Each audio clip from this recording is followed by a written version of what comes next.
Good afternoon, ladies. We're on our 9th Bible study, and it's going to be about the Syrophoenician woman and about her character. And the Bible verses that we'll be going through would be Matthew 15, verses 21 through 28. And then it's going to be Mark chapter 7, verses 24 through 30. And we're going to talk a little bit about this Phoenician woman. She was a gentle woman. She addressed Jesus as Lord and Son of David. Her great faith resulted in her daughter's deliverance. Let's talk a little bit about how Jesus met her and what she was asking of Jesus. Jesus went to the vicinity of Tyre. And when he was at Tyre, he actually entered a house and didn't want anyone to know it. Yet he couldn't keep his presence secret. So in fact, as soon as she heard about him, a woman whose little daughter was possessed by an evil spirit, so he came and fell at his feet. Well, the woman was Greek and born in Syrophoenicia. She begged Jesus to drive the demon out of her daughter.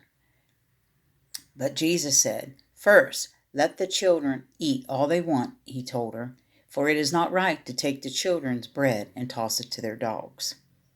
And she says, "Yes, Lord, but even the dogs under the table eat the crumbs." Then he told her, "For such a reply, you may go. The demon has left your daughter." She went home and found her child lying on the bed, and the demon was gone. How wonderful was that? That Jesus could do that he just said the word and the demon was gone out of the little girl. So now let's talk a little bit about a woman in those lives and times also. In the New Testament, it talks some about demons, and demon possession. And we'll talk about what demons really are. They're fallen angels, and they're mercenaries of Satan, and they're sent to the earth to oppress human beings and to lead this human beings astray. And Satan's got control of them. And only goal that Satan has with them is to further his own purposes. They have supernatural powers here on earth. They're supernaturally intelligent, and they know and try to hide the truth. And they recognize Jesus as the Son of God. And supernatural strength they have. A man possessed by demons could break chains. And that's in Luke 8:29 also. Though supernatural in their strength, demons are more powerful than what we give them credit for. But they're not more powerful than God or his Son. Whenever demons came face to face with Christ or the disciples in the New Testament, they trembled and they did his bidding. What the New Testament describes as demon-possessed people, we today would depict them as having some type of illness, some sort of physical or mental illness. How much distinction can be made between the two is uncertain. But after Jesus cast out demons out of a man, he described him as sitting there, and he was calm, and he was dressed, and he was in his right mind. The man's demon possession could easily have been an extreme mental illness that we would say in our time.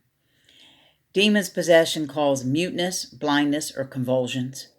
And this is in Matthew 9 and Matthew 12 and Mark 9.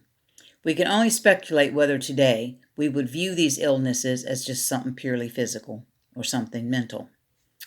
It's interesting to note that demons are mentioned only twice in the Old Testament, in Deuteronomy 32:17 and Psalms 106:37. Yet over 70 times in the New Testament, all but a few of those in the Gospel. Perhaps Jesus' ministry is to expose demon activity as never before. Or perhaps Satan's focused on an extraordinary amount of his strength and power over the land of Israel, while Jesus walked and healed them. In our life and times, when Jesus left this earth, he sent the Holy Spirit to indwell in his people.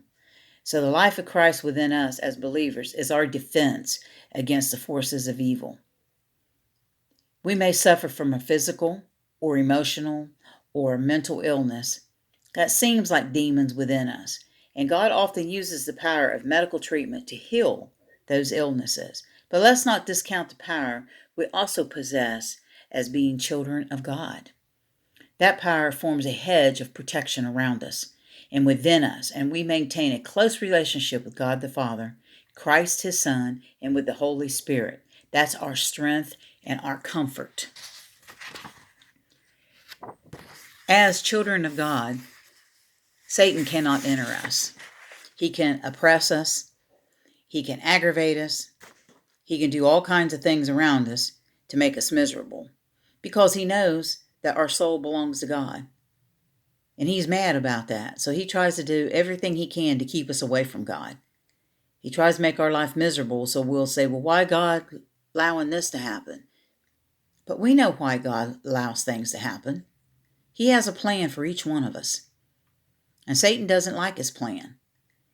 But we, as children of God, will fulfill God's plans. We have God in our hearts, so we know that we are his children and that we will do his bidding, not Satan's. But what about the words in verse 22? It makes it obvious that the woman and her daughter were both suffering. If your child was possessed, how would you approach Jesus for healing? And what would you say? How would you tell Jesus that your child was possessed, and what would you expect Jesus to do about that?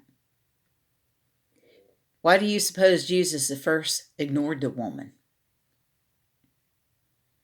And was it okay for the woman to keep crying out to ask Jesus to help her? She knew Jesus would help her. She knew he was the only one that could help her.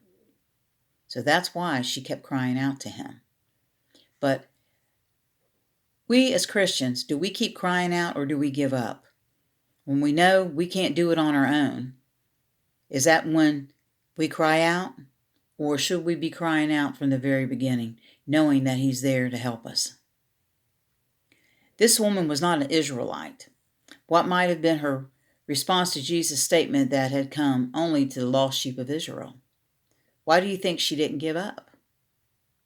So how persistent are you in your prayers? Do you give up easily? Or do you keep on praying until you get a definite answer? Us as Christian people, that's what we should do. We should keep praying because God will answer us. It might not be the answer that we want, but he will answer. Also, what did he mean when he said by the crumbs in verse 27? What was Jesus' response to her? What is the difference between how the disciples responded to her and how Jesus responded to her?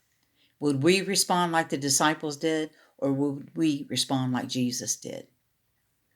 When a needy person approaches you, do you respond the way we should respond to them?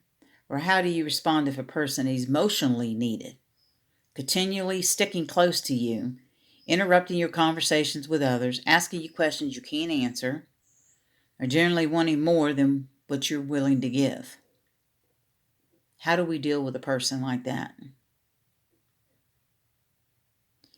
Well, I'd like to thank you for this little Bible study, and I ask you to answer some of these questions, and we will carry on next week with our next Bible study, and it'll be our 10th one, and I hope you're enjoying this. Thank you, and God bless.